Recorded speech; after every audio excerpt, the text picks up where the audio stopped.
The hum finds you first. Always the hum. It's not loud, it's not soft. It's simply there, vibrating through the yellow-stained walls like a living thing that's learned to mimic electricity.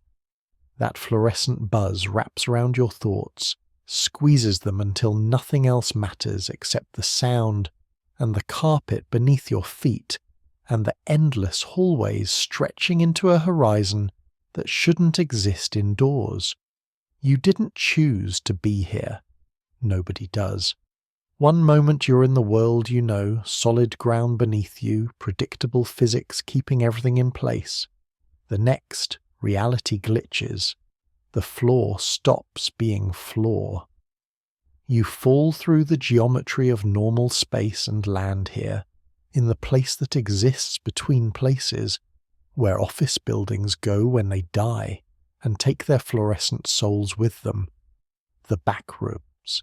The carpet squelches under your weight, damp with moisture that has no source.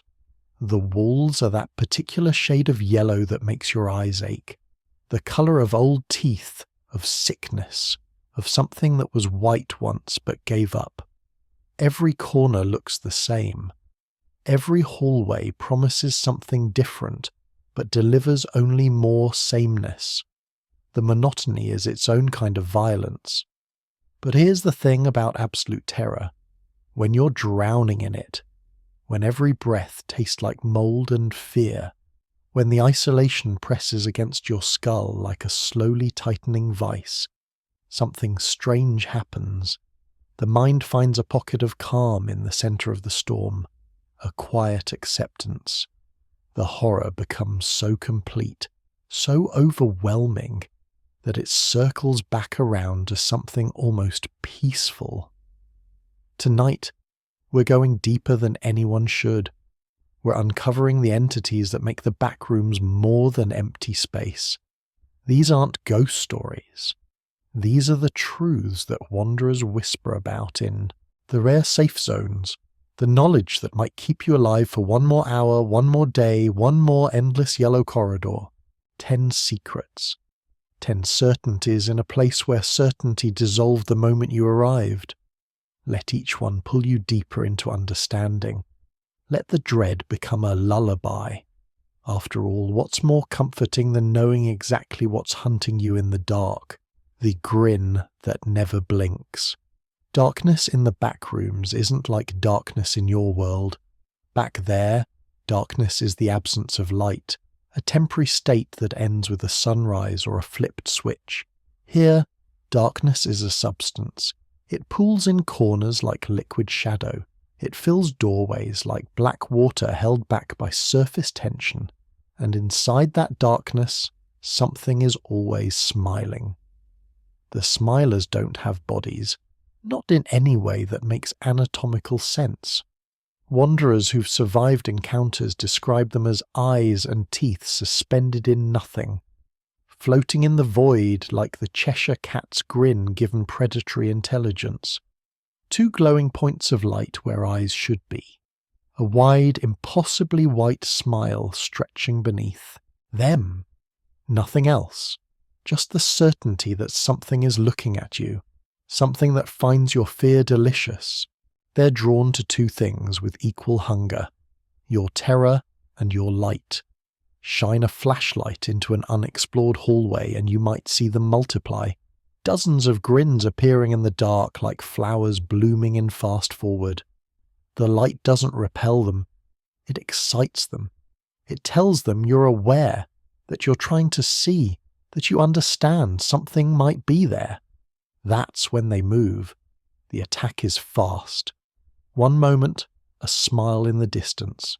The next, it's inches from your face, the teeth close enough that you can see they're not quite right. Too many of them, arranged in patterns that hurt to look at. Some wanderers report a sound before the end, a wet clicking noise like a throat that's forgotten how to swallow. Then nothing. Just another missing person in a place where missing is the default state of being.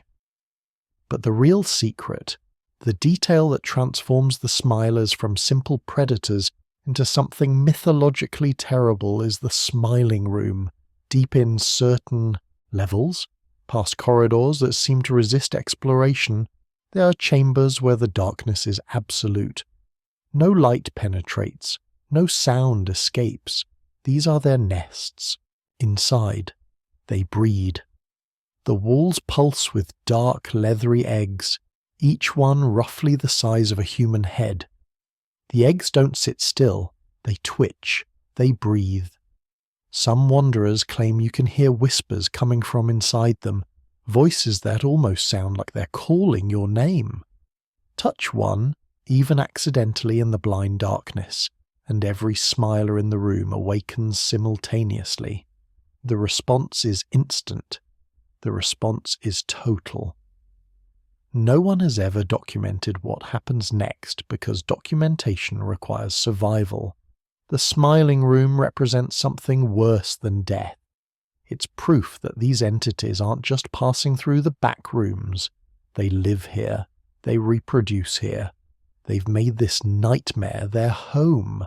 And every egg is a promise that the nightmare will continue long after you're gone. There's a twisted comfort in that certainty, in a place where nothing makes sense, where the architecture defies physics and the exits lead to more entrances. The smiler is refreshingly simple. It sees you, it hunts you, it kills you, clean, direct, no false hope, just teeth in the dark and the knowledge that some smiles aren't meant for joy. The thing that runs away. Not everything that flees is afraid. Sometimes retreat is the most efficient hunting strategy ever evolved. The dullers look almost human from a distance, humanoid at least. They stand upright on two legs, walk with bipedal motion, occupy roughly the same space a person would, but get closer and the wrongness reveals itself. The skin is dark grey, like concrete that's absorbed too much water. The texture is smooth, featureless, stretched over a frame that's slightly too long in the limbs, slightly too narrow in the torso. No face, no ears, no features at all where a head should be, just a blank oval of grey skin. They move with a wobbly, unsteady gait, like someone walking on a ship's deck during a storm, or like a puppet whose strings are being pulled by someone who's only seen humans in drawings. When you encounter a duller in the hallway, it runs. Every single time it runs, it doesn't attack, it doesn't approach. It sees you, processes your presence, and flees in the opposite direction, disappearing around corners with that strange tilting run. The first time you see this behavior, relief floods through you. Finally, something in this place that's more afraid of you than you are of it. Finally, something that runs away. That relief is the trap. The duller isn't fleeing, it's positioning. While you watch it disappear down one hallway, it's already calculating vectors, measuring distances, tracking your likely path through the maze. These entities possess spatial awareness that borders on precognition. They know the layout of the backrooms in ways wanderers never will. Every wall, every room, every parallel corridor, and they can move through walls. The mechanics aren't fully understood. Some theorists believe they phase through matter, that their bodies exist partially in another dimension. Others think the walls themselves are permeable to them, that the backrooms recognize the dullers as native and grants them passage. The method doesn't matter. The result is everything. The duller runs away from you, yes. But it's running to a position parallel to your expected path, waiting on the other side of the wall. When you walk past that specific spot, the spot it has calculated with geometric precision, its arm emerges. The arm is wrong, too long, too thin. The fingers extend into points that look almost decorative until you realize they're designed for gripping, for dragging, for pulling things through solid matter. The emergence is silent, no warning, no sound of matter being displaced. The wall simply contains an arm that wasn't there a second before, and that arm is reaching for you. The grab is instantaneous. Fingers wrap around your wrist, your shoulder, your neck, whatever part of you is closest. The pull is irresistible. You're yanked toward the wall, through the wall, into whatever space exists on the other side. The sensation is described by the few who've escaped as being turned inside out without the physical transformation, every nerve screaming that this is impossible, that matter can't pass through matter, that the universe has rules. The Backrooms don't care about rules. What happens to those who are fully pulled through? No one knows. No body has ever been recovered. No trace remains except sometimes a handprint on the wall, visible in certain lights, a reminder that someone was taken. The absolute absence of evidence is its own kind of terror. Not knowing is worse than any imagined fate because the imagination fills that void with infinite possibilities, each one darker than the last. The secret to surviving a duller encounter is recognizing the stillness. If you see one and it runs, you run too, but perpendicular to its path. Change direction, break the calculation. If you see one and it stops running, if it simply stands there in the hallway ahead, motionless and watching with the face it doesn't have, it's already too late. It means it's finished calculating. It means it knows exactly where you'll be. It means another duller is already in position on the other side of the wall you're about to pass. The only move left is to freeze. Stop walking, stop moving forward, stay exactly where you are, and hope you haven't already entered the capture zone. Hope the arm doesn't emerge from the wall right next to you, feeling blindly for the warmth of living flesh. In the Backrooms, standing still is usually death. But against the dullers, movement is the trigger. The paradox is perfect. The horror is complete. And somewhere in that completeness, as your mind processes the impossible choice between motion and stillness, between action and paralysis, a strange calm can settle.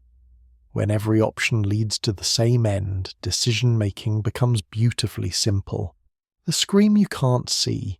Sound is a weapon.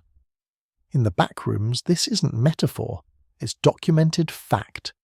The Howlers are invisible, not camouflaged, not hidden in shadow, genuinely, completely invisible to human eyes.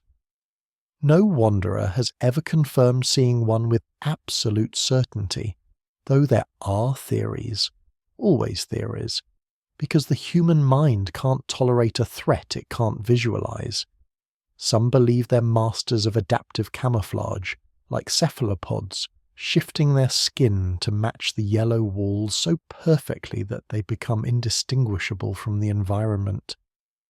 Others think they exist partially outside our visible spectrum, creatures that would appear as blank spaces if we could see ultraviolet or infrared. But you don't need to see them to know they're there. The trigger is noise. Any loud sound in their territory provokes them. A shout, a dropped object, heavy footsteps, even rapid breathing if you're panicked enough. The Backrooms teach you to move silently, to control your breath, to swallow your screams no matter what you see. The Howlers are why, when provoked, they release their namesake. A howl that doesn't sound like any animal that's ever lived. Wanderers describe it as taking physical form, as something you don't just hear but feel, a pressure wave that passes through your body and rattles your skeleton. The frequency seems calibrated to induce maximum psychological distress. It's the sound of every nightmare you've ever had being played backward at high volume. It's the audio equivalent of falling forever. The howl does two things simultaneously, and both are fatal in their own way. First, it triggers every other hostile entity in a massive radius. Smilers in the dark start moving. Dullers begin calculating. Things that haven't even been named yet wake up hungry. The howl is a dinner bell, and you're suddenly the advertised meal. Everything that hunts in the backrooms converges on your location, drawn by the sound like sharks to blood in water. Second, the howl damages sanity directly. Prolonged exposure, even a minute or two of continuous screaming, causes measurable psychological degradation. Wanderers report hallucinations first. The yellow walls start breathing. The carpet grows teeth. Doorways lead to places that can't exist, impossible spaces folding in on themselves. Then comes the paranoia, the absolute certainty that you're being followed, that every shadow contains malice, that the backrooms itself has become aware of you and has decided you don't belong. The final stage is catatonia. The mind simply shuts down, unable to process the sustained assault of sound and terror. The body continues functioning, heart beating, lungs breathing, but the consciousness retreats so far inward that it might never find its way back. You become a living statue, standing or sitting wherever the howl found you, eyes open but seeing nothing, waiting for something else to arrive and end it. Those who escape a howler encounter, who manage to flee before the convergence arrives or before their mind breaks completely, never fully recover. They move through the backrooms with a haunted quality, jumping at echoes, refusing to speak above a whisper, their eyes constantly scanning for threats they know they won't see coming. The secret to surviving howlers is silence. Absolute silence. The kind of quiet that goes beyond simply not making noise. You have to become absence. Control your breathing until it's barely perceptible. Walk heel to toe to minimize footfalls. Don't brush against walls. Don't let your clothing rustle. Become a ghost passing through a world of ghosts, hoping the invisible thing in the hallway doesn't sense the tiny vibrations your presence creates. But here's the cruelest part. Silence is impossible to maintain forever. Eventually you'll cough, you'll sneeze, you'll stumble, you'll do something human in a place that punishes humanity. And when that happens, when the involuntary sound escapes your lips, all you can do is run and pray you reach a threshold before the howl begins. The howlers teach you that your own body is a liability. Every biological necessity, every automatic function becomes a potential death sentence. Breathing too loud, heart beating too hard, stomach growling. From hunger, you can't escape yourself. You carry the instrument of your own demise inside your chest, ticking away the seconds until it makes a sound you can't control. There's a meditation in that helplessness. When you finally accept that silence is temporary, that discovery is inevitable, that the howl will come for you eventually, a strange peace descends. The waiting becomes its own kind of rest. Each quiet moment is a gift. Each silent step is a victory. And when the end comes, when the invisible thing finally senses you and the scream begins, at least you'll know you lasted as long as physics and biology allowed. The howlers prove that in the backrooms, your greatest enemy isn't the entities. It's the sound of your own survival. The voice from before memory is a weapon. The backrooms understand this better than you do. The bone thieves are patient predators. They don't chase. They don't roam. They simply exist in specific locations, rooted to the carpet like grotesque organic fixtures, waiting with the infinite patience of things that don't experience time the way you do. Their skin is that same sickly yellow as the walls, bumpy and textured like diseased flesh wrapped around a frame slightly too large for it. They're tall, much taller than any human, and their bodies possess an unsettling bulk that seems to shift and settle as you watch, as if what's inside the skin isn't solid. Weapons don't work on them. Knives skitter off that bumpy yellow hide without leaving marks. Blunt force does nothing. The few wanderers who've tried to fight one report that attacking a bone thief is like attacking a building, your efforts absorbed into mass that simply doesn't care. They don't bleed. They don't flinch. They just wait, impassive and ancient, for you to come close enough. The lure is auditory and devastatingly psychological. Bone thieves possess vocal organs of extraordinary complexity, structures that allow them to mimic any sound they've previously encountered with perfect fidelity. They collect voices the way predators collect scents, storing them in whatever passes for memory in their alien biology. When prey approaches their territory, they begin to call out, "Help me, please, I'm lost." It's your friend's voice, not similar to your friend's voice, not a reasonable approximation. It's exact. Every inflection, every tiny pause, every unconscious habit of speech that makes that voice uniquely theirs. If you had recordings from before, from the world you fell out of, you couldn't tell the difference. The bone thief's mimicry is flawless because it has to be. Evolution in the Backrooms rewards perfect deception. Or maybe it's your mother calling, your partner, your child.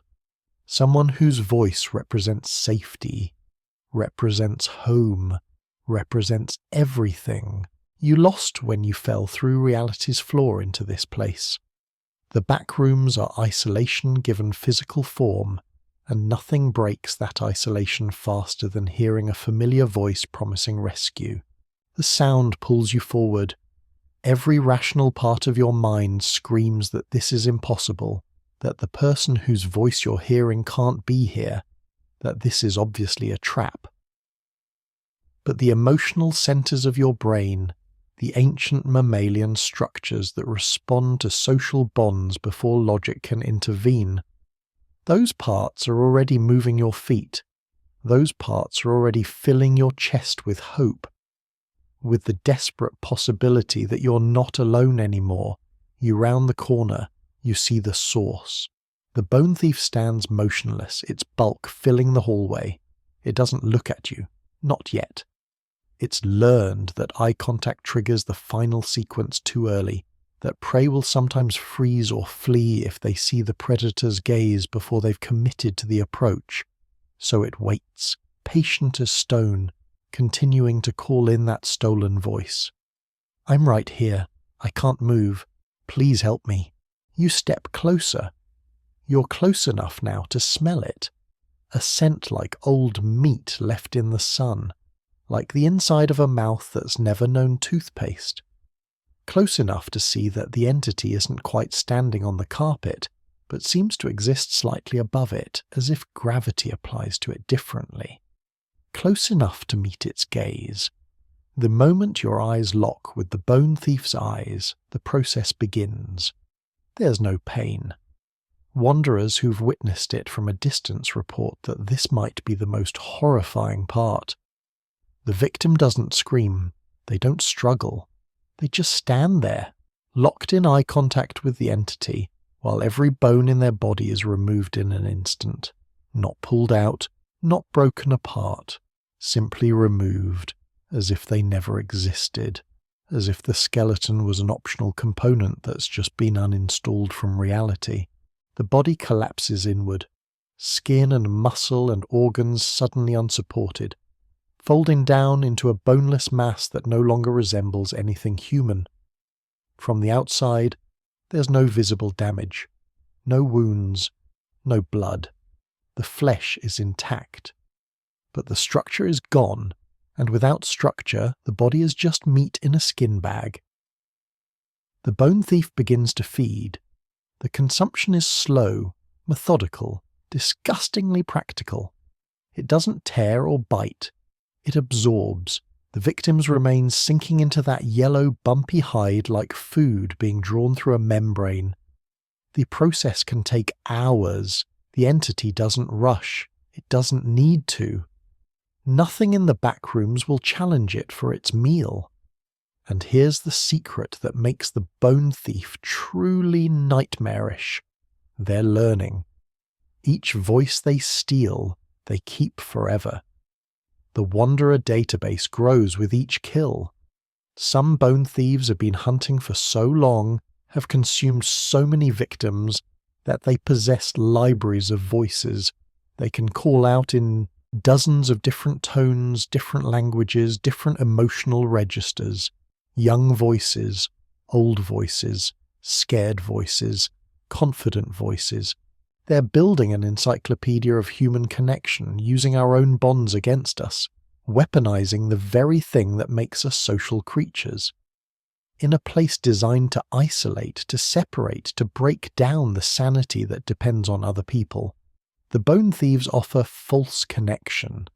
They offer the voice you most want to hear, speaking words you most need someone to say. And when you reach for that connection, when you let your desperate hope override your survival instinct, they take everything that gives your body shape. The survival strategy against bone thieves is brutal in its simplicity. Trust nothing.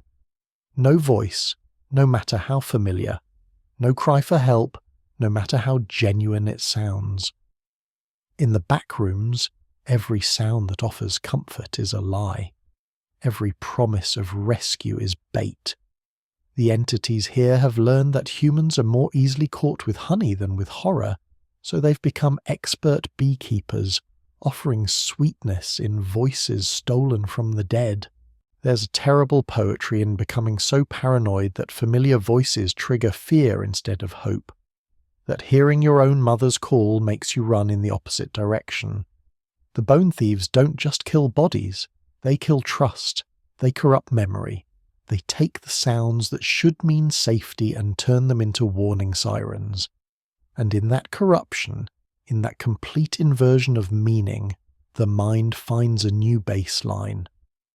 If everything that sounds safe is dangerous, then true safety is found in treating all sounds as threats. The equation simplifies. The choice becomes clear. Run from every voice. Trust only silence. In a place where connection kills, isolation becomes the closest thing to peace, the shepherd of the mindless. Sometimes innocence is the most insidious trap. Jerry is a bird, a small blue and white macaw, precisely rendered, every feather in place, eyes bright with what appears to be simple avian intelligence. He flies through levels 1 and 2 of the Backrooms with easy grace, landing on ceiling fixtures, perching on the edges of doorways, sometimes following wanderers for hours with curious tilts of his small head. He makes soft chirping sounds. He preens his feathers. He does everything a normal bird would do. After the horrors of the lower levels, after the smilers and dullers and howlers, encountering Jerry feels like a miracle. Here's something beautiful. Here's something alive that isn't trying to kill you. Here's a tiny fragment of the natural world, somehow preserved in this unnatural place, offering the simple joy of its existence. The temptation to reach out is overwhelming.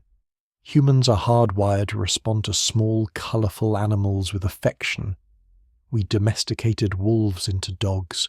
We filled our homes with cats. We keep birds in cages because their songs make us feel less alone. Jerry represents normalcy in a place that's the opposite of normal. He's a reminder that life exists, that not everything in the universe wants you dead or mad or disappeared. Touch Jerry once, just once. Feel those soft feathers under your fingers. Connect with something living and warm. That's all it takes. The moment skin contacts feathers, the indoctrination is instant and complete. There's no gradual process, no slow erosion of will. 1 second you're you, autonomous and self-directed. The next second you belong to Jerry. Your mind remains functional, your memory's intact. But your purpose has been rewritten at a level deeper than thought. Jerry is everything now. Jerry is the centre of reality. Jerry must be served. The afflicted begin chanting immediately. Jerry is everything. Jerry is love. All hail Jerry! The phrases loop endlessly, spoken in monotone voices that have forgotten inflection. Some wanderers infected months or years ago still wander the halls, their bodies emaciated from forgetting to eat, their clothes hanging in rags, but their voices still strong as they praise the small blue bird that destroyed their autonomy. The compulsion includes a geographic component. All of Jerry's followers are driven toward a specific location known only as Jerry's room. The exact coordinates shift, but those under his control know where to go with absolute certainty, navigating the maze of corridors as if following an invisible thread. When they arrive, they join the others in perpetual worship, standing in concentric circles around Jerry's perch, chanting in eerie harmony. What happens in Jerry's room isn't fully documented. The few wanderers who've observed from a distance report seeing the cultists swaying in unison, their chants rising and falling in rhythms that feel older than language. Some claim Jerry glows faintly in the center of his congregation, as if he's absorbing something from their worship, growing stronger on their stolen devotion. Others insist they've heard singing coming from the room, hundreds of voices blending into melodies that no human composer ever wrote. No one infected with Jerry's touch has ever recovered. The control appears to be permanent, rewriting neural pathways in ways that can't be undone. The person you were before touching the bird is gone, replaced by a shell that exists only to serve and praise. But there is a way to interact with Jerry safely, a loophole in his power that reveals something calculated about his nature: offerings, specifically sunflower seeds or the strange liquid substance found throughout the backrooms known as almond water. Present Jerry with either of these gifts, and his aggression ceases. He becomes docile, even affectionate, allowing you to hold him, to stroke his feathers, to interact with him as you would any pet bird. The indoctrination doesn't trigger. The mind control doesn't activate. You remain yourself. This exception reveals something crucial about Jerry's nature. He's not a simple predator operating on instinct. He's transactional. He understands bargaining. He can be negotiated with, which suggests intelligence far beyond what should exist in a small avian skull. The fact that he's developed specific preferences, that he'll accept certain payments in exchange for safe passage, points to a mind that's thinking, planning, building a following with purpose. But refuse the transaction, ignore the rules of engagement, and Jerry becomes relentless.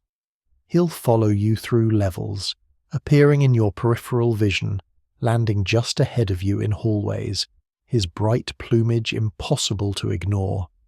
He doesn't attack directly. He doesn't need to. He just waits for exhaustion to lower your guard, for loneliness to make you desperate, for the aching human need for connection with something alive and beautiful to override your caution. Eventually, almost everyone touches Jerry. The ones who survive do so by remembering that beauty in the backrooms is always bait, that anything offering comfort is selling something, and that the price is always higher than you can afford to pay. The secret of Jerry isn't just that a small bird can destroy your mind with a touch. It's that he represents the weaponization of cuteness, the corruption of every instinct that makes us reach out to animals with affection.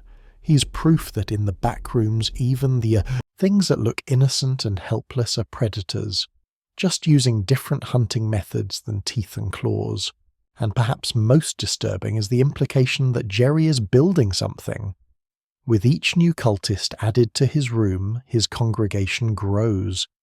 What happens when the number reaches critical mass? What is Jerry preparing for with an army of worshippers who would die for him without question? The backrooms rarely offer answers. but Jerry's patient collection of devoted followers suggests a long game being played, an agenda that won't become clear until it's far too late to matter. There's a strange comfort in knowing that even here, in this place of pure chaos, someone is planning ahead. Jerry has a goal. His cultists have purpose. In a realm defined by aimless wandering and random death, that kind of direction is almost enviable. At least they know why they exist, even if that existence is entirely subsumed into serving a small bluebird with godlike powers. Maybe that's the real trap. Not the mind control itself, but the appeal of certainty it offers. No more wandering, no more choices, no more fear. Just Jerry, and service, and the endless chant that fills the emptiness where your will used to live. The flock that takes your face. Not all transformations in the Backrooms are instant. Some are slow. Some let you watch yourself disappear. Deep in the hidden levels, past the familiar yellow corridors and into territories that seem to operate on different physical laws entirely, there exists a place called Paraslona. The name itself is a corruption, a mispronunciation passed through so many desperate whispers that the original word has been lost. What hasn't been lost is the warning about what lives there. Death sheep. They look exactly like ordinary sheep at first glance. The wool is white and fluffy. The bodies are stocky and rounded. They move with the gentle, meandering gait of livestock, heads down, seemingly focused on grazing, though there's nothing to graze on in the back rooms. From a distance, they're almost comforting, a pastoral scene transplanted into architectural hell, a reminder of farms and fields and normal life. Then they lift their heads. Then you see the eyes.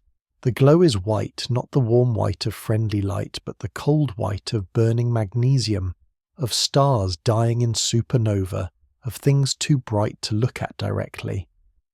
The light doesn't flicker. It doesn't dim. It pours from empty sockets where eyes should be, radiant and constant, turning the death sheep into walking beacons in the dim corridors of Paraslona. Make eye contact with the death sheep, even for a fraction of a second, and you're infected. There's no immediate symptom, no pain, no dramatic transformation. You don't even know it's happened at first. You keep walking, keep exploring, keep trying to survive, but the clock is ticking now, counting down to an end that's worse than death because it erases the very concept of you. The transformation begins hours or days later, depending on factors no one fully understands. It starts with the skin, a subtle greying that could be mistaken for poor lighting or exhaustion. Then the texture changes, becoming rougher, developing a faint fuzziness that wasn't there before. Your hair starts falling out in clumps, but it's not going bald. It's making room for something else. Wool begins growing, not like hair, not like any mammalian fur. It emerges in tight white curls that spread across your scalp, down your neck, across your shoulders. The growth is relentless. Within days your body is covered in fleece, thick and woolly, obscuring your human features beneath a sheep's coat. Your posture changes. Standing upright becomes uncomfortable. Dropping to all fours feels natural, feels right, feels like the body position you were always meant to occupy. Your hands and feet begin to harden, nails thickening into keratin blocks, fingers and toes fusing together, forming hooves. The mental changes are worse than the physical. Your thoughts simplify. Complex reasoning becomes difficult, then impossible. Language fades from your mind like water through a sieve. You try to speak and only manage bleating sounds, the vocabulary of sheep, the only communication method your transforming brain can still access. But you're aware. That's the horror. Some part of you remains conscious throughout the entire process, trapped inside a body and mind that are becoming something else, watching helplessly as your humanity is stripped away layer by layer. You know what's happening. You know what you're becoming. You just can't stop it. The final stage is the eyes. They begin to glow with that same cold white light. And when they do, the transformation is complete. You are no longer you. You're a death sheep now, another member of the mindless flock, wandering paraslona with your head down, occasionally lifting your gaze to make eye contact with the next wanderer foolish, enough to meet your stare. The curse is contagious, spreading through glances, building the flock one stolen human at a time. The original death sheep, if there were originals, have long since been lost in the growing numbers. Each new addition to the flock is a person who made the mistake of looking, who met those glowing eyes for just an instant, who thought they could resist or escape or somehow be the exception. They were all wrong. The secret of the death sheep is that they're not predators. They're a virus-wearing wool, a self-replicating plague that uses bodies as incubators, that turns victims into vectors. They don't want to kill you. They want to make you into them, to add your body to the flock, to ensure the curse continues spreading long after you've forgotten you were ever human. Survival requires avoiding paraslona entirely, and if you find yourself there, never looking directly at anything that resembles livestock. Keep your eyes on the walls, on the floor, on your own feet, anywhere except at the white fluffy shapes that wander past, bleating softly, their eyes burning with light that promises transformation. Some wanderers who've escaped paraslona report nightmares where they're back in the fields, standing on four legs covered in wool, their thoughts reduced to simple animal awareness. They wake up checking their skin for fuzz, their nails for hardening, their minds for the first signs of simplification. The fear isn't that they'll die. The fear is that they'll stop being themselves slowly enough to know what they're losing.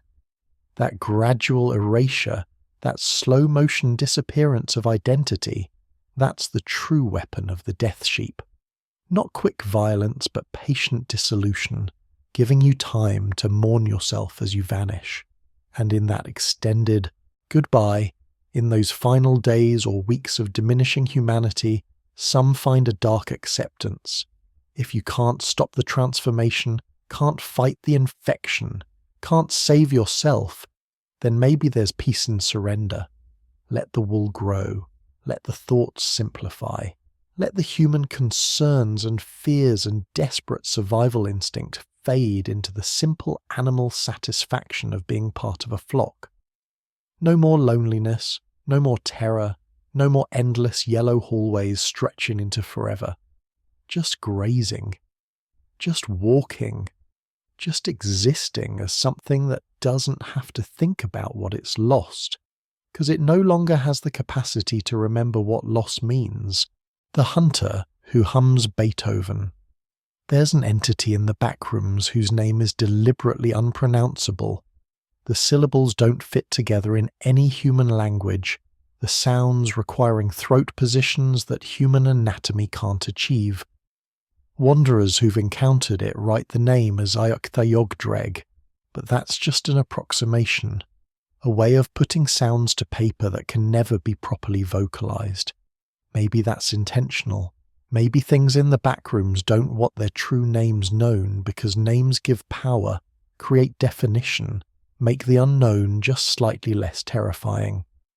The Aiukthaioggd'reg keeps its true identity locked behind impossible phonetics, ensuring that even its name remains alien. There are two known variants, though whether they're separate entities or different manifestations of the same thing remains unclear. The first variant appears almost human, bipedal, properly proportioned, clothed even sometimes in outfits that might have been worn by wanderers before they became something else. But look at the face and the wrongness reveals itself. No features, not even the blank grey smoothness of a duller. This one has a face technically, but it's missing everything that makes a face readable. Just smooth flesh from chin to hairline, as if someone started creating a human and forgot to install the components. The faceless variant uses voice mimicry, much like a bone thief, calling out in the voices of loved ones to lure prey closer. But unlike bone thieves, the Aiukthaioggd'reg doesn't wait patiently in one location, it pursues. Once it has your attention, once it's called you with a voice you recognise and seen you respond, the hunt begins in earnest. The second variant is worse precisely because it looks more human. This one has a face, eyes, a mouth, nose, all the pieces arranged correctly, except the eyes are wrong in the most fundamental way possible. Where there should be coloured irises and white sclera, there are only pupils, just pure black circles, like holes punched through the face into empty space beyond. No light reflects from them, no emotion shows in them. They're just voids, watching you with the attention of something that has never blinked and never will. Both variants share the same hunting signature: humming. Specifically, they hum classical music. Beethoven, always Beethoven, rendered in a voice that is almost mechanically perfect, every note held for precisely the right duration, every phrase transitioning into the next with mathematical accuracy. The pieces rotate, different symphonies on different hunts, but always Beethoven, as if the entity has decided that particular composer's work is the ideal soundtrack for pursuit and death. When you hear the humming, soft at first and growing gradually louder, you have seconds to make a decision. If the Aiukthaioggd'reg spots you, if those void pupils lock onto your location, the pursuit begins and will not stop until one of you is incapacitated. The entity doesn't sprint, it doesn't charge, it simply follows, walking at a steady pace that somehow matches any speed you can maintain. Run as fast as your legs allow and it walks behind you, never quite catching up but never falling behind, maintaining a distance of maybe 20 feet, close enough that you can hear it humming over the sound of your own ragged breathing. It taunts as it follows. The voice emerges from behind the featureless face or from the mouth beneath those terrible, all-pupil eyes, speaking in calm, almost conversational tones about your fear, your exhaustion, your inevitable capture. It doesn't threaten. It doesn't need to. It simply describes what's happening with the detached interest of a scientist narrating an experiment. Your breathing is becoming irregular. Cardiovascular strain is evident. How long do you think you can maintain this pace? The psychological warfare is deliberate and devastating.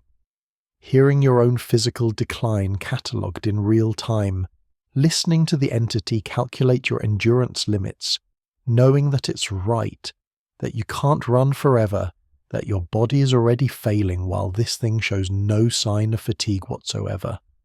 Some wanderers report that the humming changes tempo based on their heart rate, as if the Aiukthaioggd'reg can sense their cardiovascular rhythm and is matching Beethoven's music to it, turning their own pulse into percussion for the hunt.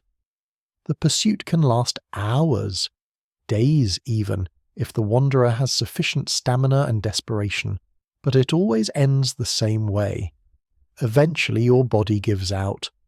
Muscles cramp, lungs burn, vision narrows to a tunnel. You collapse wherever you are, unable to take another step, lying on the damp carpet while the humming grows closer. What happens next varies. Some victims are torn apart, dismembered with a violence that seems at odds with the entity's previous calm demeanour. Others simply disappear, their bodies never recovered, no trace remaining except sometimes a dark stain on the carpet that might be blood or might be something else. The ones who survive, the handful who've escaped an Aiukthaioggd'reg pursuit, all report the same strategy. Run until you physically cannot continue, then collapse and sleep immediately. Don't fight the unconsciousness. Don't try to stay alert. Just let your body shut down completely, falling into the deepest sleep your exhausted system can achieve. When you wake, if you wake, the entity is gone. The humming has stopped. You're alone again in the yellow corridors, temporarily safe. Though safe is a relative term in the Backrooms. The theory is that the Aiukthaioggd'reg loses interest in prey, that has become completely incapacitated, that its sport requires conscious fear and active flight. A sleeping victim apparently provides no satisfaction, but even after escape, the survivors are marked. They report hearing Beethoven in quiet moments, phantom humming that has no source, melodies that shouldn't exist in the empty corridors but do anyway, as if the entity left an auditory scar, a reminder that it knows where you are and could resume the hunt at any time. The secret of the Aiukthaioggd'reg is that it's intelligent, not animal clever like the Smilers, not instinct-driven like the Dullers, actually genuinely intelligent, capable of speech and strategy and psychological manipulation. It hunts not just for sustenance but for sport, dragging out the pursuit to extract maximum terror from its prey, turning the act of running into a performance art where the ending is predetermined but the journey varies based on the victim's stamina and will. In a place filled with mindless predators and barely sentient horrors, the Aiukthaioggd'reg stands out as something worse, a thinking monster. One that has decided human fear is beautiful when properly cultivated. That panic can be fine-tuned through precise application of pressure, that the breakdown of hope can be orchestrated like a symphony if you know which movements to conduct. And it does know. Every taunt is calculated. Every description of your failing body is designed to accelerate despair. Every note of Beethoven is chosen to match the rhythm of your psychological collapse. There's a perverse artistry in that level of dedicated cruelty, a craftsmanship that's almost admirable in its horrifying perfection. The Aiukthaioggd'reg has elevated hunting to high culture, turned pursuit into performance, made your terror into music, and as you collapse, finally, your body simply giving out after hours of flight, as the humming grows close enough to feel like it's vibrating. Through your bones, there's a strange surrender in knowing you've been part of something, even if that something is your own destruction. You've been the instrument in an entity's symphony. Your fear was the melody. Your exhaustion was the crescendo. The final movement is sleep, either the temporary unconsciousness that might save you, or the permanent kind that definitely won't. Either way, as darkness closes in and the humming finally fades, there's peace in the ending. The chase is over. The performance is complete. Whatever comes next, at least you don't have to run anymore. The walls that breathe. The Backrooms themselves are an entity, not in the obvious way like the creatures that inhabit them, but in a deeper, more fundamental sense. The architecture isn't just backdrop, it's participant. The walls, floors and ceilings aren't neutral surfaces. They're sensing, responding, maybe even thinking in ways that don't require anything resembling a brain. Wanderers who spend extended time in certain sections report that the corridors change when you're not looking, not in the obvious, dramatic way of doors appearing where walls once stood, more subtly. A hallway you've been walking through for an hour is suddenly 10 feet shorter when you glance behind you. A doorway you passed 5 minutes ago is now on your left instead of your right. The carpet pattern shifts, the same generic design but oriented differently, as if the floor rotated while your attention was elsewhere. The changes follow rules, but the rules aren't consistent. Some sections of the backrooms seem locked in static configuration, their layouts unchanged for months or years. Other sections are fluid, reshaping themselves continuously, creating new paths while erasing old ones, ensuring that mapping is impossible and memory is useless. The walls themselves sometimes show signs of life, not life in the biological sense, but something analogous. They're warm to the touch in some places, radiating heat that has no obvious source. They're cold in others, drawing warmth from your hand like ice. The temperature differences create patterns that shift and flow, warm zones moving through the structure like blood through veins. Some wanderers claim to have felt the walls pulse, a rhythmic throbbing sensation that suggests something like a heartbeat. The pulse is slow, measured in minutes rather than seconds, but it's regular enough to be deliberate. What has a heartbeat that slow? What organism operates on that kind of time scale? The most disturbing evidence of the backroom's sentience comes from the way it responds to specific individuals. Certain wanderers find that the structure actively resists their progress, creating dead ends where passages should exist, looping corridors back on themselves, generating layouts that seem designed to trap rather than merely contain. Others find the opposite, doorways opening conveniently, safe zones appearing just when exhaustion becomes unbearable, as if the backrooms has decided to help them, though why it would show favour to some and hostility to others remains unexplained. There's a theory, popular among long-term survivors, that the backrooms feeds on emotion. Fear, primarily, but also desperation, loneliness, and despair. The architectural changes aren't random but responsive, designed to generate maximum psychological distress by undermining the one thing humans rely on in unfamiliar environments: spatial consistency. If you can trust that a hallway leads somewhere specific, you can build a mental map, you can navigate, you can plan. But if the hallways change when you're not watching, if the map in your head becomes obsolete moment by moment, navigation becomes impossible. You're lost not just in space, but in the fundamental concept of space, wandering through geography that refuses to stay fixed long enough to be understood. That kind of environmental uncertainty creates a special flavour of terror, different from the immediate panic of being chased by a smiler or the slow dread of hearing a howler scream. This is existential horror, the fear that reality itself is unreliable, that the basic assumptions you make about how buildings work are void here. Some sections of the backroom seem to respond to sound. Loud noises trigger changes, walls shifting position, new corridors branching off from previously solid surfaces. The mechanism isn't mechanical. There are no visible gears or hinges. The walls simply move, sliding through space that should be occupied by other walls, intersecting and overlapping in ways that ordinary matter can't, obeying physics that don't exist outside this place. Other sections respond to presence itself. Enter certain rooms and the space begins warping immediately, dimensions stretching or compressing, ceiling rising or lowering, floor tilting at angles that should send you sliding but somehow don't.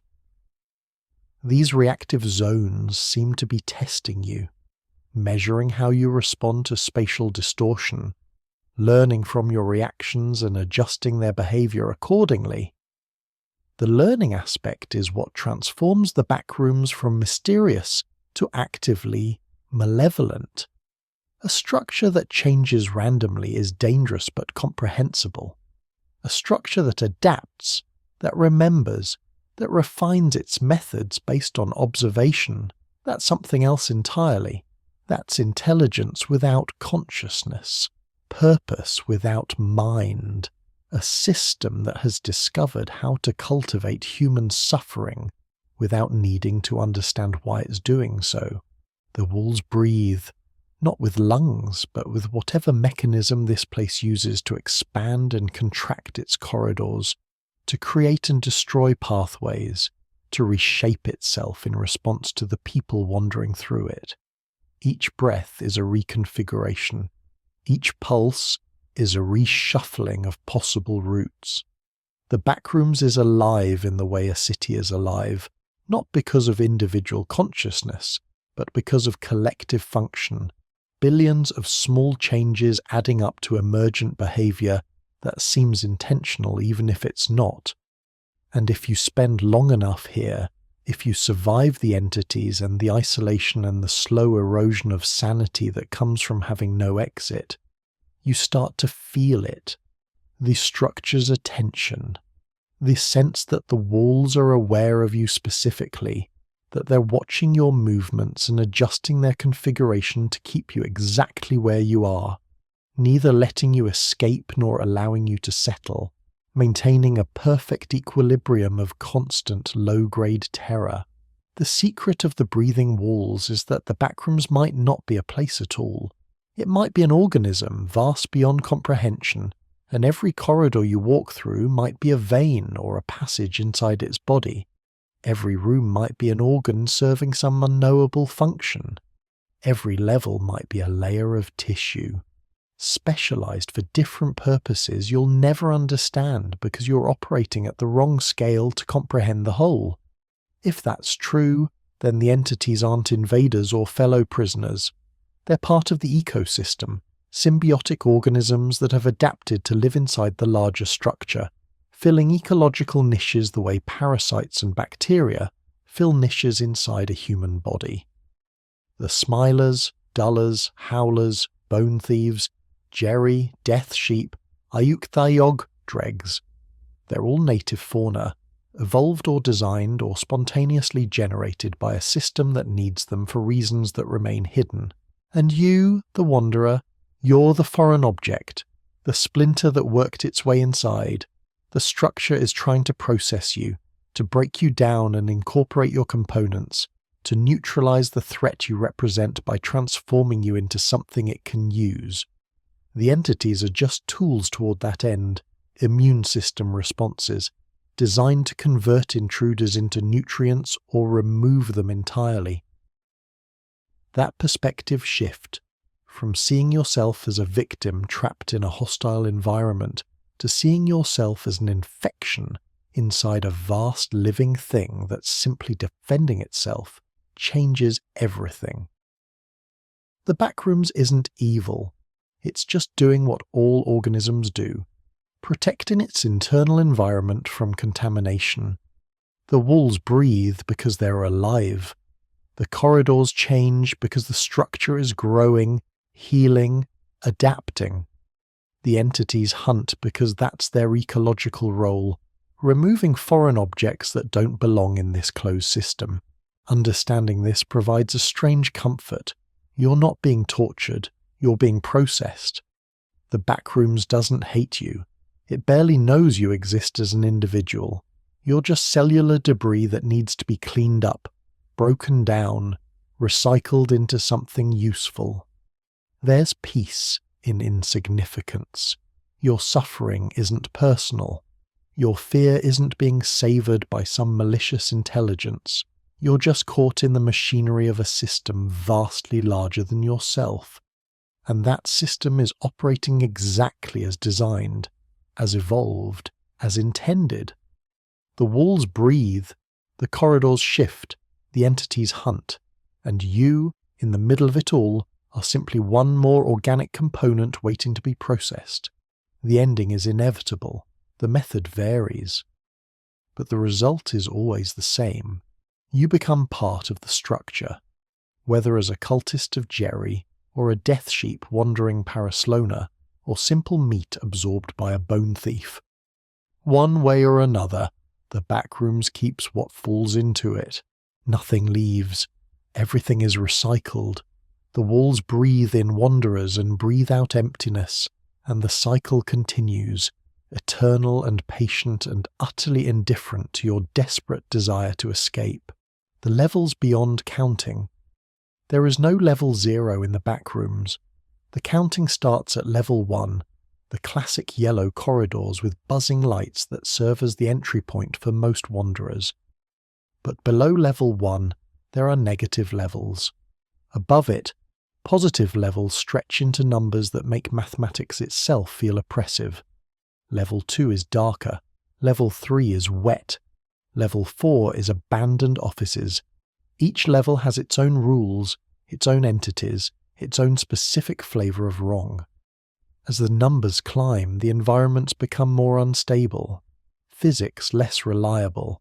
The distinction between what's real and what's psychological breakdown increasingly blurred. Some levels exist outside the numbering system entirely.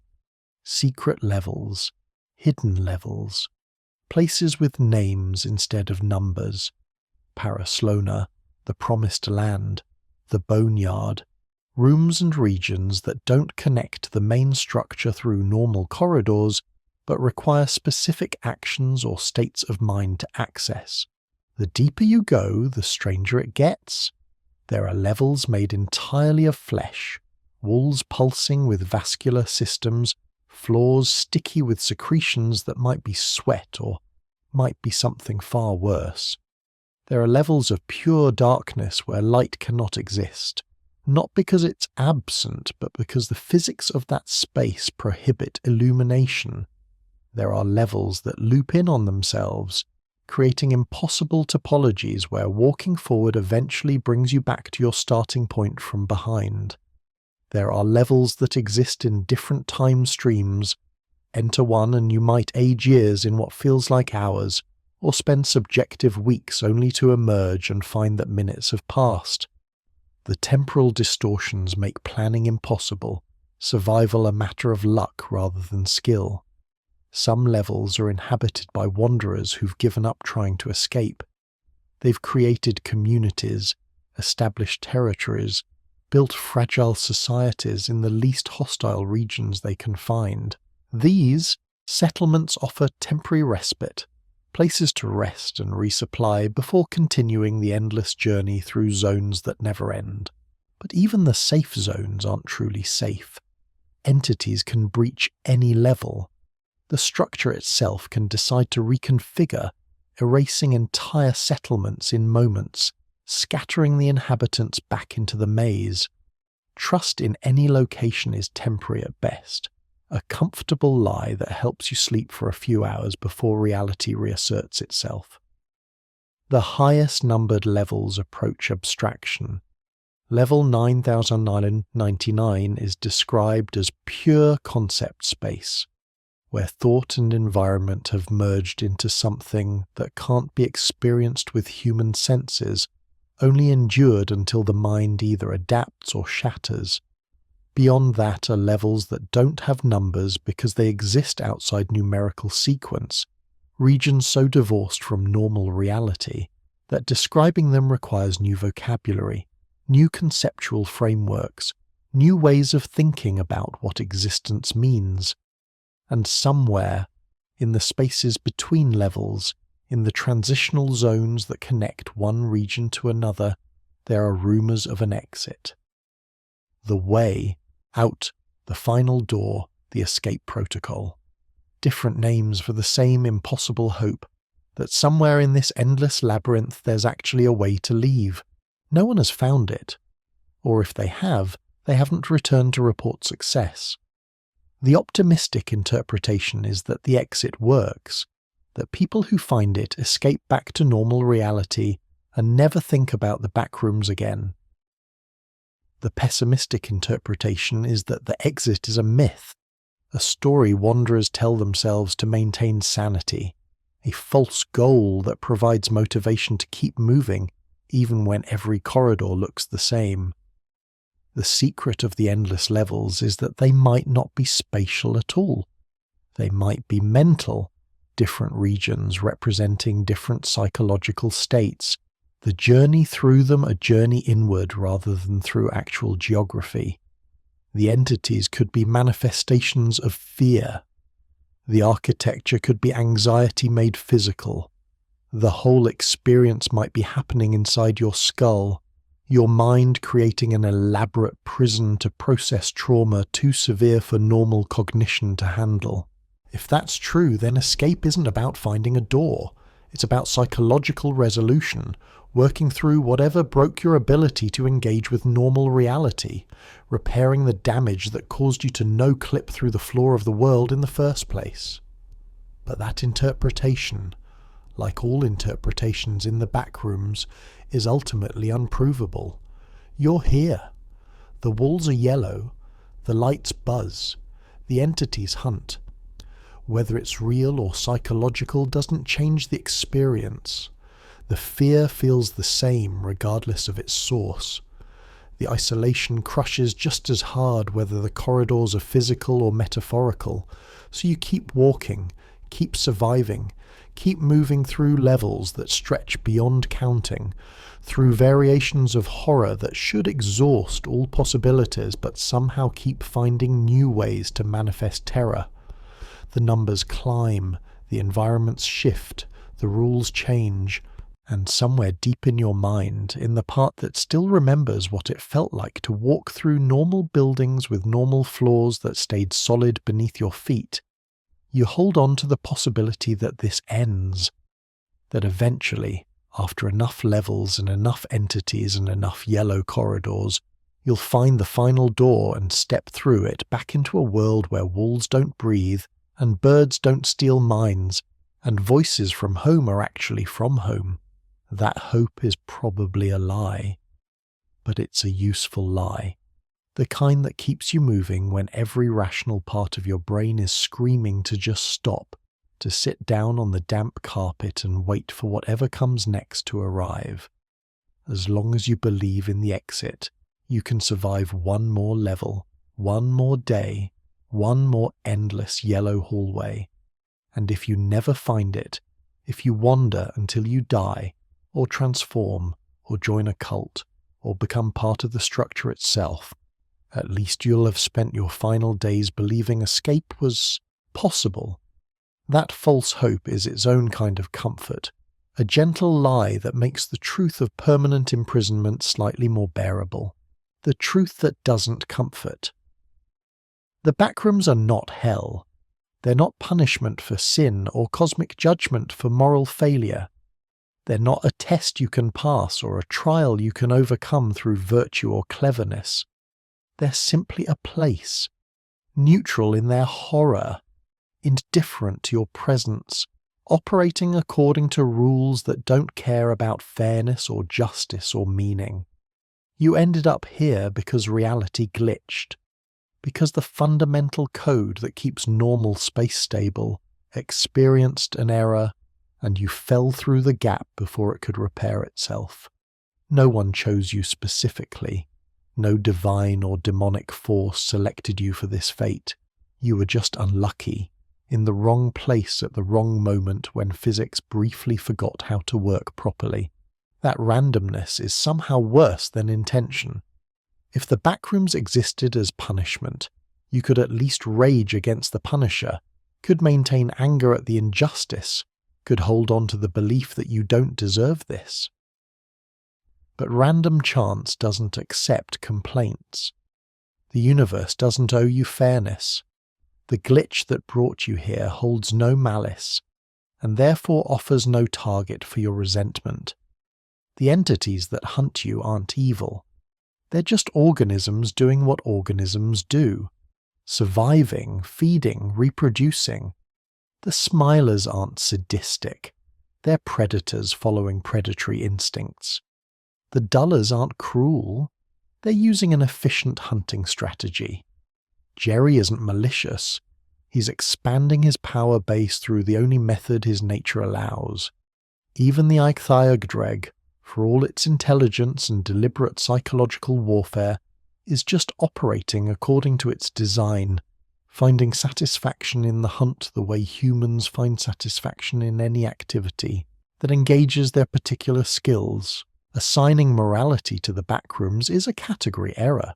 It's like calling a hurricane evil or a cancer cell cruel. These things exist and act according to their nature.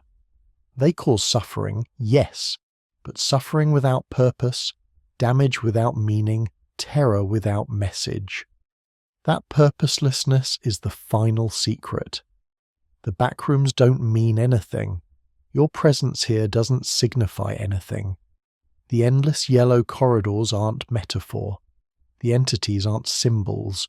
The levels beyond counting aren't representing stages of spiritual journey. It's all exactly what it appears to be, an architectural space that shouldn't exist, populated by organisms that have adapted to survive in it, operating on rules that make sense within their own context, but feel like madness when measured against normal reality. There's no lesson to learn, no insight to gain, no wisdom hiding in the maze, just survival or death, transformation or persistence, an indefinite present tense that could end at any moment but probably won't, stretching ahead into a future measured in footsteps rather than goals. And somehow, in the absolute meaninglessness of it all, in the pure randomness of your presence and the complete indifference of the environment, there's a kind of peace. Not the peace of resolution or escape, but the peace of acceptance. You're here. This is happening. No amount of psychological processing or spiritual insight will change that. The only choice available is how you respond to circumstances you can't control. You can keep running from the smilers, keep avoiding the dullers, keep refusing to touch Jerry, keep your eyes down around the death sheep, keep sprinting when you hear Beethoven humming in the distance. You can maintain hope for the exit while accepting that you might never find it. You can build community with other wanderers while knowing any settlement is temporary. You can map corridors while understanding the map will be obsolete within hours. You can do all of this not because it will save you, but because doing it is better than not doing it, because movement is preferable to stillness, because trying is its own justification even when success is impossible. The act of survival becomes the purpose when no other purpose exists. Not surviving for something, not surviving toward something, just surviving because that's what organisms do in environments that want them dead. And when you finally can't run anymore, when exhaustion or injury or transformation or simple despair brings the journey to an end, you'll close your eyes knowing you lasted as long as biology and physics allowed. The backrooms got you eventually, like it gets everyone, but you didn't make it easy. You moved through those yellow corridors with intention even when intention was meaningless. You maintained your humanity even as the structure tried to process you into something else. That resistance, that refusal to surrender even 1 second before you absolutely have to. That's the only victory available here. Not escape, not understanding, not even survival, since survival is always temporary. Just the small, defiant act of continuing to be yourself in a place designed to erase you. The hum of the fluorescent lights will be the last thing you hear. That constant maddening buzz that's followed you through every level, every corridor, every moment since you fell through reality into this place. And as consciousness fades, whether into sleep or transformation or death, maybe that hum becomes almost soothing. It's been the one constant in a world of variables, the single, reliable element in an environment of chaos. The lights buzz. They always buzz. They'll keep buzzing long after you're gone, filling the empty corridors with a monotonous electrical song, waiting for the next person to no-clip through the floor and need something familiar to hold on to in the first moments of arrival. The backrooms are the place between places, the structure beneath structure, the maze that has no center and no exit, just endless yellow corridors stretching in all directions, filled with entities that hunt and walls that breathe and levels beyond counting. You're here now. You were always going to end up here eventually. The glitch was inevitable. The fall was predetermined. Not by fate or design, but by probability stretched across infinite parallel moments, infinite possible missteps, infinite tiny failures in the code that keeps reality stable. Somewhere, in another version of events, you didn't fall. You kept walking through normal space on normal floors that stayed solid beneath your feet. You never learned what the backrooms are, never encountered the entities, never heard that particular buzz of fluorescent lights that signifies you've left everything familiar behind. But in this version, you fell, and now you're here, and now you know, and now you get to decide what to do. With that knowledge in the time you have left before the structure finishes processing you into one more component of its vast breathing self, the secrets have been revealed, the entities explained, the levels mapped as far as mapping is possible, the final truth delivered without comfort or hope. This place is exactly what it appears to be, no more and no less, random and indifferent and endless. And in that truth, in the absolute certainty of it, the mind can finally rest. No more questions. No more wondering what's around the next corner, or what the backrooms mean, or whether escape is possible. Just the hum of the lights and the feel of damp carpet under your feet, and the knowledge that wherever you are right now, you've always been here. The fall happened years ago, or seconds ago, or hasn't happened yet.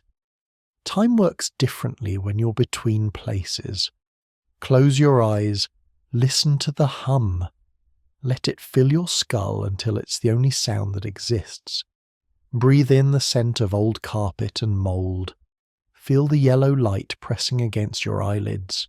You're not leaving, but you're not fighting anymore either, just existing. In the space between terror and acceptance, where horror becomes lullaby, and the endless maze becomes familiar as home. The backrooms have you, the backrooms keep you. And somewhere in the keeping, in the absolute certainty of never leaving, in the permanent present tense of yellow corridors and buzzing lights, you find the strangest peace. The hum continues. It will always continue. Let it carry you now into whatever comes next, whether that's sleep or transformation, or the final processing that turns you from wanderer into wall, from person into place. Let the backrooms have what it was always going to take. The resistance is over. The terror has peaked and crested and become something else. Something almost gentle, something that whispers you can stop running now. The entities will find you, or they won't. The walls will breathe you in, or they won't.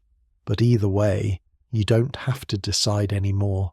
Just close your eyes, listen to the hum, and let the yellow corridors carry you into rest.